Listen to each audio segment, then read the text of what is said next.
오늘 누가복음 13장에 있는 말씀은 예수님께서 직접 해주신 말씀입니다. 회개하지 않으면 망한다. 그러면서 이제 회개하지 않으면 망한다를 왜 하셨는가? 그때 이제 예수님께서 이제 누가복음 12장의 비유로 이런저런 설교를 하셨는데 하고 났는데 그때 마침 두어 사람이 와서 빌라도가 어떤 갈릴리 사람들의 피를 그들의 제물에 섞은 일로 예수께 아뢰니. 이때 예수님께서는 이제 사람들을 이제 가르치고 이렇게 이제 비유를 들어서 여러 가지 말씀을 하셨는데 당시에 이스라엘 백성들이 하나님 앞에 제물을 드리는데 그때 당시에 제물을 드릴 때 제물이 굉장히 이제 많은 제사를 드리는 사람들이 있었습니다. 그래서 6월절이나 초막절 같은 때 수만 마리 짐승을 잡아야 하는데 제사장들이 그걸 감당하지 못하니까 이 제사장들이 제물로 드린 짐승의 피를 제단에 뿌리고 각든 제물을 불로 태우는 일만 했습니다. 그래서 사람들이 제물을 드릴 때 짐승을 잡고 있는데 빌라도 총독이 갈릴리 사람들을 죽여가지고 그 피를 그 제물에 이렇게 섞었다는 얘기를 지금 해주는 겁니다. 제물에 섞은 일로 이제 얘기를 해줄 때 이 사건으로 인해서 그러니까 빌라도는 그 유대 남쪽을 다스리고 헤롯 안티파스는 갈릴리 북쪽을 다스렸는데 남쪽을 다스리는 그 빌라도가 북쪽에 있는 갈릴리 사람들을 죽여가지고 그 짐승들의 제물의 피를 드리는데 사람의 피를 거기다 섞었다. 그래서 그 일로 말미암아서 헤롯과 그 자기의 지역, 헤롯은 갈릴리 북쪽에 자기 고날인데 빌라도가 북쪽 사람들을 임의대로 죽여가지고 그거를 제물의 피에 섞어가지고 이렇게 드렸다. 그래서 그 일로 원수가 됐다 하는 말들이 있습니다. 그래서 이때 당시에 많은 사람들이 독립을 위해서 게릴라전도 많이 하고 그러다 보니까 끊임없이 이런 쿠데타가 일어나기도 하고 그러면서 어떤 경우는 3,000명도 죽이기도 하고 10,000명을 죽이기도 하고 유대 민족들이 이렇게 그 로마에 항거하다가 참 많은 사람이 죽었습니다. 그런데 이 빌라도가 했던 일을 그래서 이제 헤롯과 빌라도가 서로 원수지간이었는데 나중에 예수님을 죽일 때는 서로 친구가 되었더라. 이 일 때문에 그러지 않았을까? 요세푸스 그 이스라엘 그 학자가 이제 역사가가 그렇게 얘기를 하고 있습니다. 그래서 요세푸스 기록에 의하면은 한 3,000명 또 10,000명, 20,000명 이런 사람들이 이때 막 쿠데타를 일으키다가 많이 죽기도 하고 그런 일이 있었는데 이제 사람의 피를 제물에 드리는데 이렇게 섞어가지고 이제 했다 해서 굉장히 붕괴하는 그 일을 왜 예수님한테 와서 얘기를 했겠습니까? 예수님 당신도 유대 민족이잖아요. 같이 이제 욕해달라는 의미로 한 건지 아니면은 어떤 뜻에서 한 건지는 모르지만 예수님께 이제 그런 말씀을 드립니다. 그럴 때 예수님이 대답하여 예수께 아뢰니 대답하여 이르시되 너희는 이 갈릴리 사람들이 이같이 해 받음으로 다른 모든 갈릴리 사람보다 죄가 더 있는 줄 아느냐 질문을 하십니다. 그러면서 너희에게 이르노니 아니라 너희도 만일 회개하지 아니하면 다 이와 같이 망하리라. 그런데 회개는 예수님의 사역을 시작하면서부터 회개하라 천국이 가까웠다. 회개하고 복음을 믿어라. 회개하라 회개하라. 굉장히 회개를 많이 외쳤습니다. 그런데 교회에서는 사실은 회개가 없습니다. 예수님은 그 사람들에게 시작부터 회개를 외칩니다. 그러면서 죄가 더 있는 줄 알아서 이 사람들이 갑자기 죽은 줄 아니. 어떤 사고로 인해서 사람이 죽었다면 그 사람들이 죄를 많이 져서 다른 사람보다 죄를 많이 져서 죽느냐? 그렇지 않다는 거죠. 그러면서 너희에게 이르노니 아니라 너희도 만일 회개하지 아니하면 다 이와 같이 망하리라. 갑자기 죽은 거가 망한 것이 아니라 회개하지 아니하면 망한다는 것은 하나님 나라의 백성으로서 하나님 나라에 못 들어가는 것이 망한 거지. 뭐 죽는 거야 뭐 사람이 안 죽고 영원히 사는 사람 어디 있습니까? 그 머스크가 이번에 그 칩을 만들어 가지고 그 사람한테 박았더라고요. 뭐 뇌에다 칩을 했는데 뭐 그 선이 뭐 몇 개가 있고 어쩌고 하는데 본인이 그랬답니다.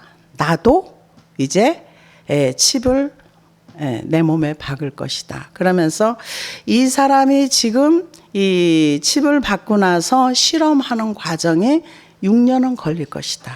그래서 이제 부작용과 뭐 이런 걸 다 이제 살펴보는데 6년이라는 시간을 얘기를 하더라고요. 근데 실제로 짐승들한테 이렇게 칩을 많이 박으면서 많이 짐승들이 죽었답니다. 그래서 동물 그쪽에서 막 항의도 하고 그랬는데 그거는 뭐 이렇게 싹 덮어버리고 일단 굉장히 좋은 반응이 나왔다. 그렇게 얘기하는데 이제 지켜보면 이제 알겠지요.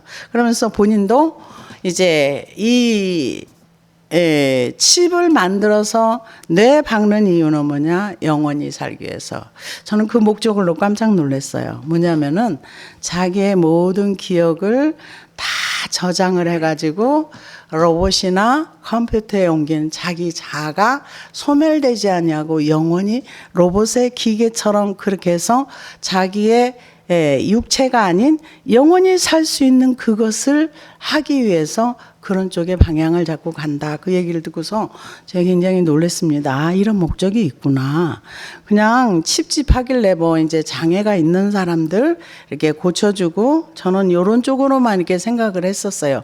나중에야 결국 이제 짐승의 정보가 들어오고 하면은 이제 칩을 박는 일이 있겠지요. 근데 그거는 이제 하나님께서 이제 그런 일이 있을 것이다 했기 때문에 있으리라고 믿지만 목적이 영생을 위해서 칩을 박았다는 얘기를 듣고 저는 좀 놀랐습니다. 근데 예수님은 뭐라고 얘기하느냐? 회개하지 아니하면 망한다는 거예요. 회개하지 아니하면 망한다. 그런데 사람들은 지금 만약에 핵폭탄이 터져도 우리는 망하지 않을 거야. 그러면서 지하 몇천 미터에다가 뭐 이렇게 인공 태양도 만들어 놓고 130년 정도 먹을 수 있는 그 씨앗이나 모든 것을 다 준비해 놓고 의료시설 다 준비해 놓고 다 해놨지만은 성경에서는 뭐라고 얘기하는? 네가 하늘 끝에 거할지라도 우주 밖에 가 있을지라도 내가 너를 거기서 끌어낼 것이요 바다 밑에 가서 거할지라도 내가 뱀을 명하여 물 것이라. 하나님은 이 지구상에 어디 있어도 다 하나님의 손 안에 있다. 이렇게 얘기를 합니다. 그러면서 성경에서 지금 말하는 거는 회개하지 아니하면 망한다. 또 실로암 망대가 무너져 치여 죽은 18사람이 예루살렘에 거한 다른 모든 사람보다 죄가 더 있는 줄 아느냐. 너희에게 이르노니 아니라 너희도 만일 회개하지 아니하면 다 이와 같이 망하리라. 망하는 이유가 뭐냐? 회개하지 않으면 망한다는 거예요. 회개하지 아니하면 망한다. 그러면서 예수님이 이제 또 비유로 말씀을 하십니다. 뭐라고 얘기를 하는가? 이에 비유로 말씀하시되 한 사람이 포도원에 무화과 나무를 심은 것이 있더니 와서 그 열매를 구하였으나 얻지 못한지라. 포도원 지기에게 이르되 내가 3년을 와서 이 무화과 나무에서 열매를 구하되 얻지 못하니 찍어 버리라. 어찌 땅만 버리게 하겠느냐? 대답하여 이르되 주인이여 금년에도 그대로 두소서. 내가 두루 파고 거름을 주리니 이후에 만일 열매가 열면 좋거니와 그렇지 않으면 찍어버리소서 하였다 하시니라. 이 말씀은 별개의 얘기 같은데 같은 얘기예요. 같은 얘기가 뭐냐? 회개하지 아니하면 망한다는 얘기가 열매 없는 삶이라는 거예요. 갑자기 사람이 죽는 거 죄 때문에 죽는 게 아니라 회개하지 않았기 때문에 망한 거다, 그 얘기를 하면서 열매 없는 비유로 말씀을 해줍니다. 그러면은 이 비유는 성경에 있는 실제 얘기를 말씀하신 거예요. 어디에 그런 말씀이 있는가? 시편 80편 8절에서 17절까지 보면은 뭐라고 얘기를 했느냐면, 주께서 한 포도나무를 애굽에서 가져다가 열방을 쫓아내시고 이를 심으셨나이다. 주께서 그 앞서 준비하셨으므로 그 뿌리가 깊이 박혀서 땅에 편만하며 그늘이 산들을 가리우고 그 가지는 하나님의 백향목 같으며 그 가지가 바닥까지 뻗고 넝쿨은 강까지 미쳤거늘 주께서 어찌하여 그 담을 허러사 길에 지나는 모든 자로 따게 하셨나이까. 수풀의 돼지가 상해하며 들짐승들이 먹나이다. 만군의 하나님이여 구하옵나니 돌이키사 하늘에서 굽어보시고 이 포도나무를 권고하소서. 주의 오른손으로 심으신 줄기요 주를 위하여 힘있게 하신 가지니이다. 그것이 소화되고 작벌을 당하며 주의 면책을 인하여 망하오니 주의 우편에 있는 자 곧 주를 위하여 힘있게 하신 인자 위에 주의 손을 얹으소서. 이게 시편 80편에서 있는 말씀입니다. 이 얘기는 뭐냐면 하나님께서 이스라엘 백성을 애굽에서 데리고 와서 이스라엘 백성을 얘기하는 거예요. 그래서 갔다가 그 가나안 땅에 심어놨는데, 그래서 풍성하게 가지가 무성하게 했는데 하나님이 갑자기 그 울타리를 걷어버리고 돼지들이 들짐승들이 와서 그날을 다 해치게 했는데, 하나님이여 구하옵나니 살펴주소서, 이런 내용의 그 얘기입니다. 그런데 이 내용에 대해서 다시 한번 이사야서의 말씀을 해주고 있습니다. 이사야 5장 2절에 7절을 보니까 땅을 파고 돌을 제하고 극상품 포도나무를 심었었도다. 그 중에 망대를 세웠고 그 안에 술들을 팠었도다. 좋은 포도 맺기를 바랐더니 들포도를 맺혔도다. 예루살렘 거민과 유다 사람들에게 구하느니 이제 나와 내 포도원 사이에 판단하라. 내가 내 포도원을 위하여 행한 것 외에 무엇을 더할 것이 있었으랴. 내가 좋은 포도 맺기를 기다렸거늘 들포도를 맺힘은 어찌민고. 이제 내가 내 포도원에 어떻게 행할 것을 너희에게 이르리라. 내가 그 울타리를 걷어 먹힘을 담게 하며 그 담을 헐어 짓밟히게 할 것이요 내가 그것으로 황무케 하리니 다시는 가지를 자름이나 북을 돋우지 못하며 진려와 형극이 날 것이며 내가 또 구름을 명하여 그 위에 비를 내리지 말라 하리라 하셨으니 대저 만군의 여호와의 포도원은 이스라엘 족속이요 그의 기뻐하시는 나무는 유다 사람이라. 그들에게 공평을 바라셨더니 도리어 포악이요 그들에게 의로움을 바라셨더니 도리어 부르짖음이었도다. 사람들이 이런 얘기를 하죠. 무슨 얘기를 합니까? 우리는 예수님의 피로 값주고 사신 예수님의 값이야. 귀한 존재라는 거죠. 근데 성경은 네가 예수님의 값이냐? 그러면 그 값을 내놔 하는 거예요. 너가 예수님처럼 살아 하는 얘기예요. 회개하라는 얘기는 뭐예요? 너희 옛사람을 벗어버리고 그리스도 안에 새로운 피조물이 되었으니까 피조물답게 하나님 자녀답게 열매를 내놓으라는 거죠. 근데 열매가 없다는 거죠. 이게 이스라엘 백성들에게만 하는 얘기입니까? 하나님께서 요구하는 거는 뭐냐? 포도원은 이스라엘 족속에 그의 기뻐하시는 나무는 유다 사람이라. 하나님이 사람들이 바르게 살지 못할 때 비유로 이렇게 말씀하시는 것이 많습니다. 회개해야 우리의 삶이 돌이키고 변화될 수 있는 거예요. 회개하지 않으면 나를 주장하게 되어 있어요. 하나님도 소용없어요. 내가 옳은 거예요. 나의 의를 주장해요. 근데 회개하면 뭐가 회개입니까? 나를 버리는 것이 회개예요. 나를 버리고 주인을 바꾸는 게 회개예요. 근데 그거를 어떻게 할 줄을 몰라요. 근데 성경에서는 요구하는 거예요.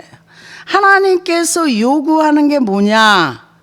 공평을 바라시고 바르게 의로움을 바라시고 하나님 앞에나 사람 앞에 예수님 값만큼 예수님의 값을 내놓으라는 거예요. 사람들은 우리는 예수님의 값이야. 우리는 이렇게 귀한 존재야. 그러면 귀한 만큼의 값을 내놓으라는 거죠. 제가 오늘 우연히 어떤 거를 하나 듣다 보니까 어떤 집안 내용이더라고요.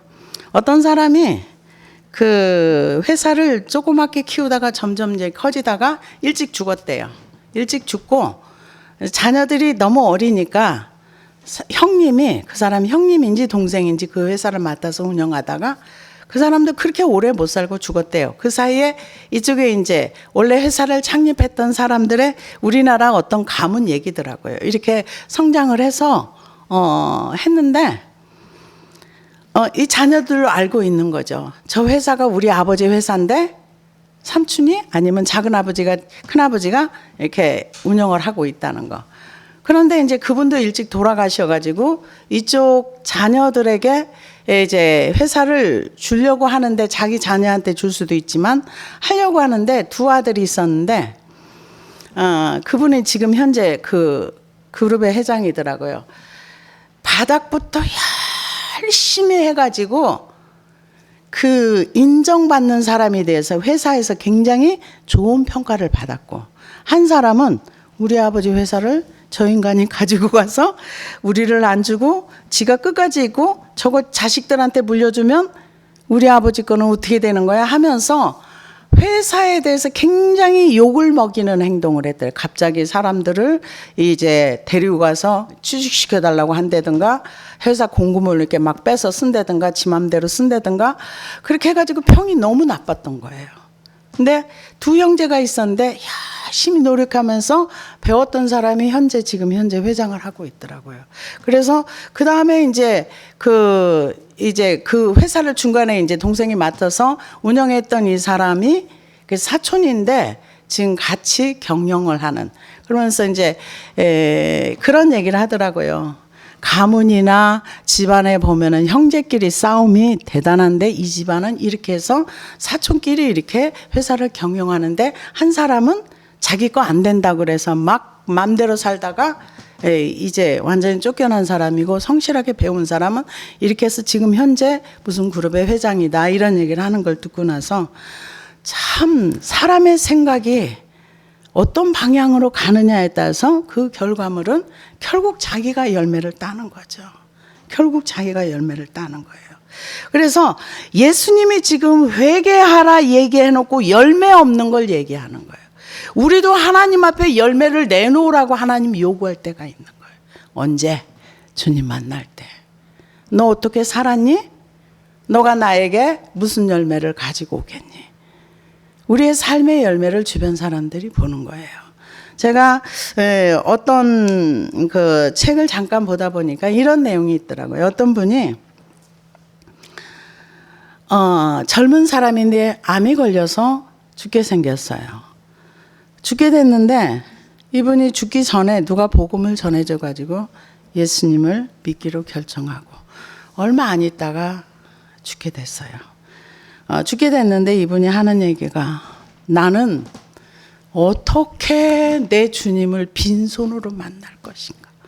너무 가슴이 와닿더라고요. 저도 그 생각을 많이 했는데 내가 내 주님을 만날 때 나는 구원받고 천국 가는데 내가 내 주님을 만날 때 어떻게 내가 빈손으로 내 아버지를 만날 것인가.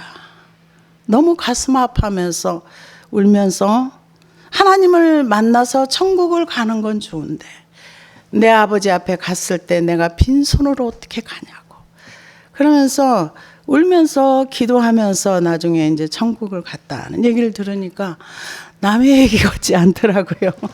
저도 빈손으로 하나님을 만나야 될 그런 입장이라면 정말 이 우리에게 삶이 있는 거, 회개할 기회가 있고 생명이 주어졌다는 거는 우리에게는 이 12장에서 말했던 것처럼 재판관을 만나기 전에 길에 있을 때 재판관하고 우리는 화해할 기회가 있는 것입니다. 그래서 이 포도원을 얘기할 때는 이스라엘 백성을 얘기하는 거예요. 하나님은 세상 사람들에게 회개를 요구하지 않습니다. 하나님이 회개를 요구하는 하나님의 백성들에게 요구하는 거예요. 하나님이 열매를 요구하는 거는 그 하나님의 백성들에게 열매를 요구하는 거지 하나님의 백성이 아닌 사람들에게 열매를 요구하지 않습니다. 여기 지금 포도원의 비유를 예수님이 얘기하면서 열매 맺지 아니하면 찍어버리겠다. 그럴 때 뭐라고 얘기합니까? 조금만 참아주세요. 내가 더 노력을 할게요. 지금 이 열매 맺지 못하는 포도나무는 최소한 한 5, 6년 이상 된 포도나무이라. 원래 3년 동안은 포도나무를 심고 열매를 먹지 않는답니다. 그래서 그 다음 3년이 지난 다음에 1년은 이거는 여호와 거라 첫 열매는 하나님께 드리는 거라 먹지 않고 이제 4년 5년째 돼서야 열매를 먹을 수 있는데 이건 열매가 없다는 거는 시간이 더 많이 지나갔다는 그런 얘기라고 볼 수가 있습니다.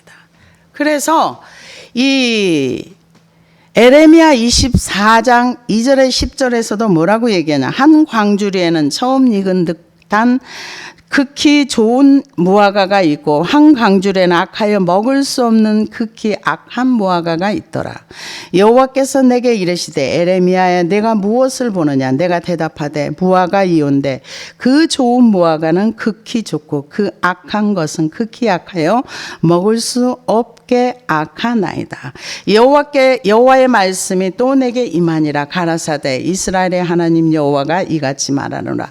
내가 이곳에서 옮겨 갈대아 땅에 이르게 할 유다 포로를 이 좋은 무화과 같이 보아 좋게 할 것이라. 내가 그들을 돌아보아 좋게 하여 다시 이 땅으로 인도하여 세우고 헐지 아니하며 심고 뽑지 아니하면 내가 여호와인 줄 아는 마음을 그들에게 주어서 그들로 전심으로 내게 돌아오게 하리니 그들은 내 백성이 되겠고 나는 그들이 하나님이 되리라. 이 얘기는 무슨 얘기냐면은 하나님이 이스라엘 백성들에게 에레미야를 통해서 항복하고 바벨론과 살아라. 말씀에 순종하는 거예요. 말씀에 순종할 때 극히 좋은 무화과가 되지만 그 말씀을 순종하지 않은 거역하게 되면 악한 무화과가 된다고 성경은 얘기합니다. 그러면서 하나님이 하나님을 아는 마음을 주어서 그들에게 은혜를 베풀겠다는 거죠. 그러면서 나 여호와가 이같이 말하노라. 내가 유다 왕 시드기야와 그 방백들과 예루살렘의 남은 자로서 이 땅에 남아 있는 자와 애굽 땅에 거하는 자들은 이 악하여 먹을 수 없는 악한 무화과 같이 버리되 세상 모든 나라 중에 흩어서 그들로 환난을 당하게 할 것이며 또 그들로 내가 쫓아보낼 모든 곳에서 치욕을 당하게 하며 말거리가 되게 하며 조롱과 저주를 받게 할 것이며 내가 칼과 기근과 연병을 그들 중에 보내어 그들로 내가 그들과 그 열조에게 준 땅에서 멸절하기까지 이르게 하리라 하시니라. 이 얘기는 무슨 얘기입니까? 하나님은 이스라엘 백성들에게 너희가 포로로 잡혀가면 70년 후에 내가 너희를 돌아오게 하리라. 그러면서 70년 포로 기간 동안에 내가 너희에게 은혜를 줘서 나 여호와를 알게 해줄 거야. 이게 순종을 얘기하는 거예요. 우리가 열매를 맺으려면 순종해야 열매를 맺습니다. 그런데 아니야. 나는 바벨론 포로 가는 거 싫어. 난 애굽 땅으로 갈 거야. 아니야. 나는 저쪽으로 도망갈 거야. 그런 사람들에게 하나님이 이렇게 해라 하는데 하지 않는 사람들에게는 내가 전염병을 보내고 기근을 보내서 그들을 다 진멸해서 버려버리겠다. 우리가 열매를 맺기 위해서는 말씀을 순종해야 되는 것입니다. 말씀을 순종하지 않은 우리는 열매를 맺을 수가 없는 거예요. 열매를 못 맺습니다. 그러면서 이제 우리가 이 땅에 살아있는 이 기간은 하나님의 사람으로 바뀌어가고 열매 맺을 수 있는 기회가 있는 것입니다. 우리가 이 땅에 사는 것은 하나님의 형상을 우리 안에 하나님 보시기에 좋은 사람으로. 회개는 뭐예요? 나의 하나님과 원수되는 걸 버리는 게 회개입니다. 근데 나와 하나님과 뭐가 막혀 있는지도 알지 못하고 뭐가 문제인지 모르면 어떻게 회개를 하면 어떻게 열매를 맺을 수 있습니까? 말씀을 잘 알아야 됩니다. 그래서 기회를 달라고 하는 거죠. 근데 기회를 줬는데 예수님이 오셔서 회개하라 천국이 가까이 왔다. 또 세례 요한을 보내서 회개하라 천국이 가까이 왔다. 소수의 사람들은 믿었지만 마태복음 23장에 보면은 사람들이 안 믿었어요. 안 믿었을 때 예수님께서 뭐라고? 너희가 배나 지옥 자식을 만드는도다. 너희만 지옥 가는 것이 아니라 네가 끌어들인 모든 사람도 다 지옥 가는 거야. 종교인은 지옥 간다는 얘기죠. 종교인은 예수님하고 아무 상관이 없습니다. 겉으로 믿는 거는 아무 상관이에요. 우리는 속이 바뀌어야 되는 거예요. 내 속이 예수님의 형상을 닮아가는, 예수님 보시기에 아름다운 사람이 돼야 되는 거예요. 열매가 나와야 되는 거죠. 성령이 우리 안에 계시면 그걸로 인해서 열매가 나올 수밖에 없는 것입니다. 그러면서 이제 그 열면 좋거니와 그렇지 않으면 찍어버리소서 하였다 하시니라. 이게 비유입니다. 근데 비유가 구약에 실제로 있었던 얘기를 비유로 설명을 해 주시는 거예요. 그래서 그러고 나서 이제 예수님이 안식일이 됐습니다. 예수께서 안식일에 한 회당에서 가르치실 때 18해 동안이나 귀신 들려 앓으며 꼬부라져 조금도 펴지 못하는 한 여자가 있더라. 예수께서 보시고 불러 이르시되 여자여 내 병이 놓였다 하시고 안수하시니 여자가 곧 펴고 하나님께 영광을 돌리는지라. 여기 병이 오랫동안 있었습니다. 그 18해 동안이니까 거의 20년 가까운 세월을 꼬부라져서 허리를 펴지 못했다. 근데 성경에 보면은 질병이 낫는 경우가 두 가지가 있어요. 하나는 예수님께서 일방적으로 고쳐주세요. 사람을 초대해가지고 예수님이 그 야이로의 딸도 죽었을 때 예수님을 불러서 이렇게 오셔서 낫게 해주세요. 그랬을 때 예수님이 가셔서 달리다곰 일어나라 해서 일으키신 경우도 있고, 또 반대로 자기의 병을 가지고 와서 자기의 질병을 하나님 앞에 고백함으로 하나님께서 그 질병을 고쳐주시는 경우가 있습니다. 그런데 성경에 보면은 그 질병이 있는 사람은 질병에 그것을 가지고 그 질병을 고백할 때 치료가 됐어요.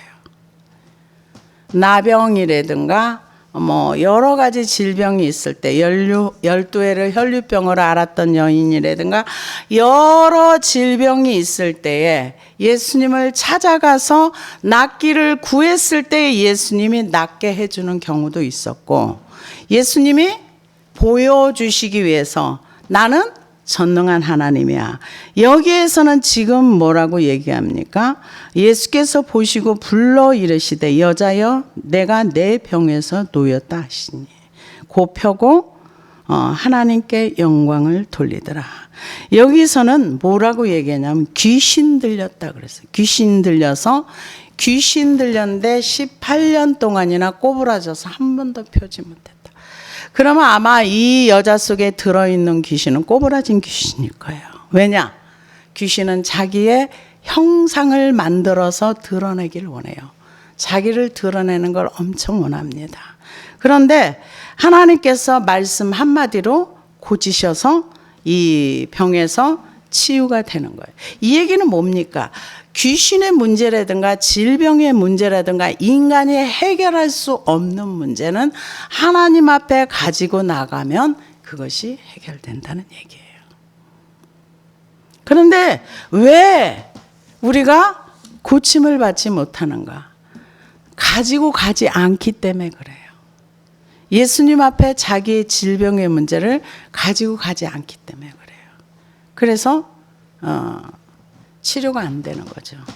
때로는 치료가 안 되는 것도 있지만, 그리고 또 때로는 그냥 하나님이 데려가시는 경우도 있어요. 근데 이 성경 안에 있는 내용들은 예수님이 이런 귀신이 들린 사람도 나는 낫게 할 수 있어. 말씀 한마디로 치유하시고, 그리고 또 사람들이 찾아와 가지고 내 병을 낫게 해주세요 했을 때 그냥 돌려보낸 사람이 없어요.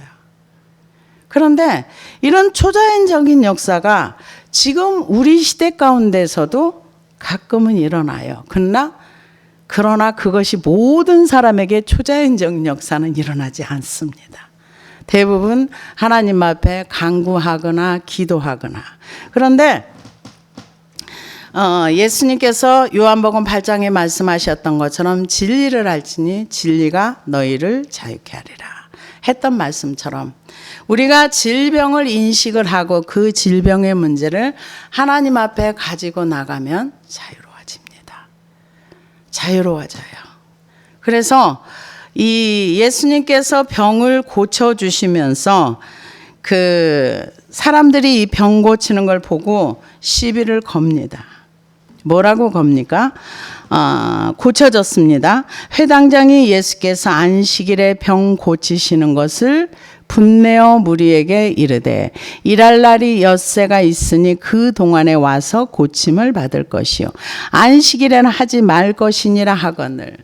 여러분, 이성적으로 생각을 해보면은 18년 동안이나 한 번도 펴보지를 못하고 이상한 형태로 꼬부라져 가지고 있는 사람이 이게 치료를 받았다면, 이거는 현대의학으로 불가능한 건데, 이게 치료가 됐다면은 모든 사람이 기뻐해주고 즐거워해주고 기뻐해줘야 할 얘기예요.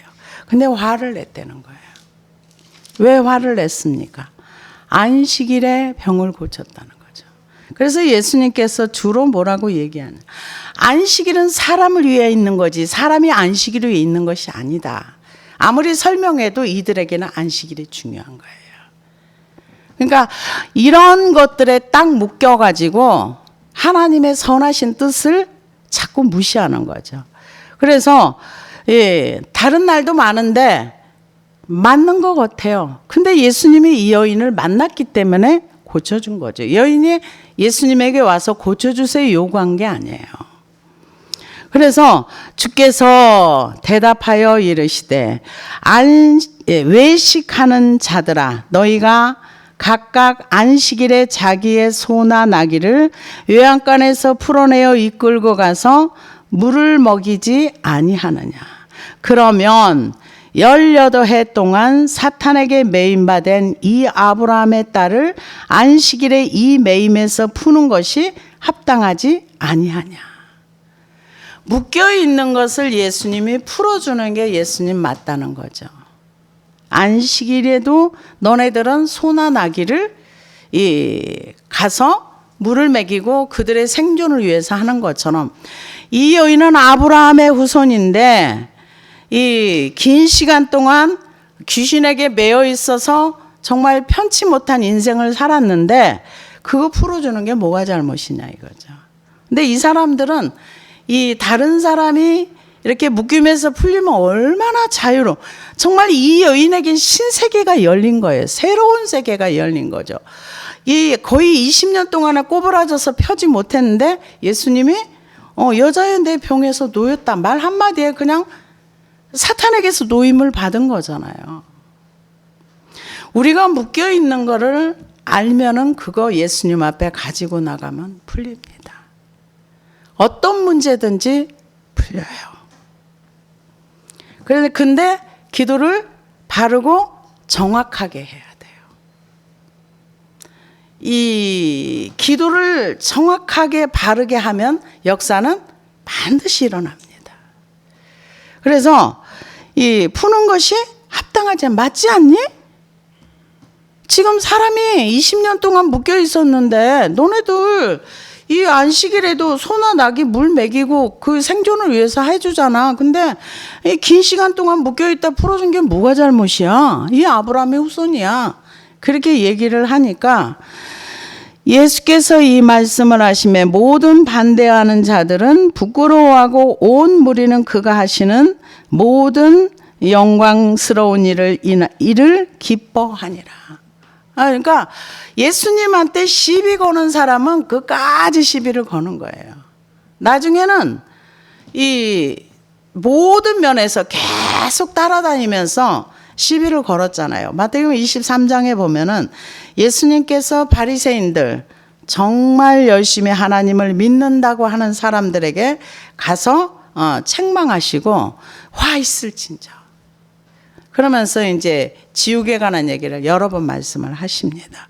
그런 것처럼 예수님을 반대하는 사람은 시작부터 끝까지 계속 예수님의 하는 일에 시비 걸고 반대를 했지만, 또 한편에서는 하나님께 영광을 돌리고 그가 하시는 모든 일을 기뻐하는 거죠. 왜 예수님이 이 땅에 오셔가지고 배고픈 사람들에게 먹을 거 주고, 그 광야에서 먹을 거 주고, 귀신 들린다 고쳐주고, 그리고 병든 자 치료해주고, 이게 결코 이 사람들에게 피해를 끼치지 않았는데 이 사람들이 왜 그랬을까요? 안에서 일어나는 시기와 미움과 질투를 못 이긴 거예요.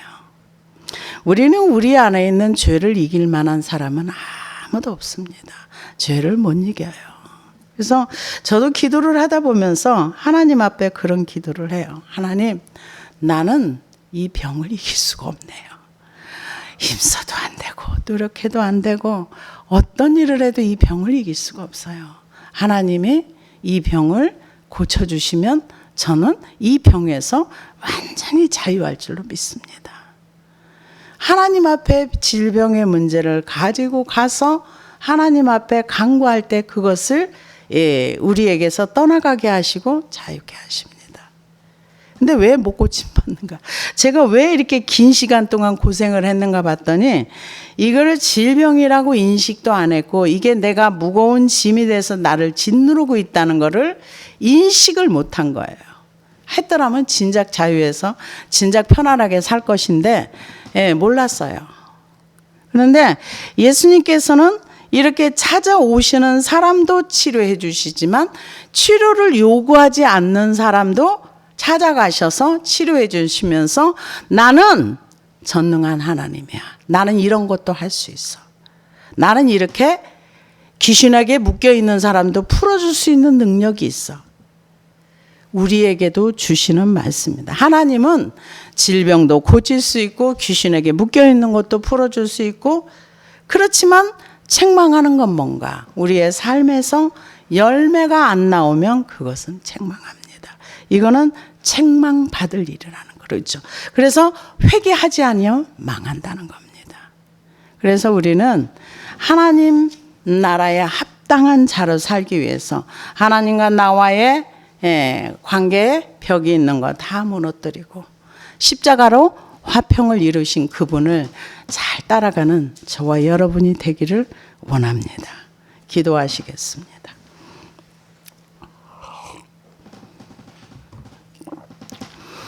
하나님 아버지, 고맙고 감사합니다.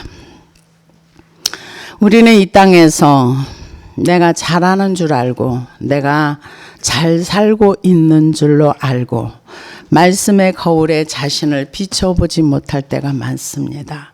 주님, 우리가 회개에 합당한 열매를 맺고 열매 없는 나무가 되어 하나님 앞에 베어버림을 당하고 버리운 자가 아니라 우리 하나님이 원하시는 열매를 맺고 하나님이 원하시는 삶을 살아서 하나님의 기쁨이 될 수 있는, 예수님이 우리를 위하여 엄청난 대가를 지불하셨던 것처럼 예수님이 우리에게 투자한 만큼 우리도 그만한 열매를 내놓을 수 있는 하늘의 사람들 다 되게 하여 주옵소서.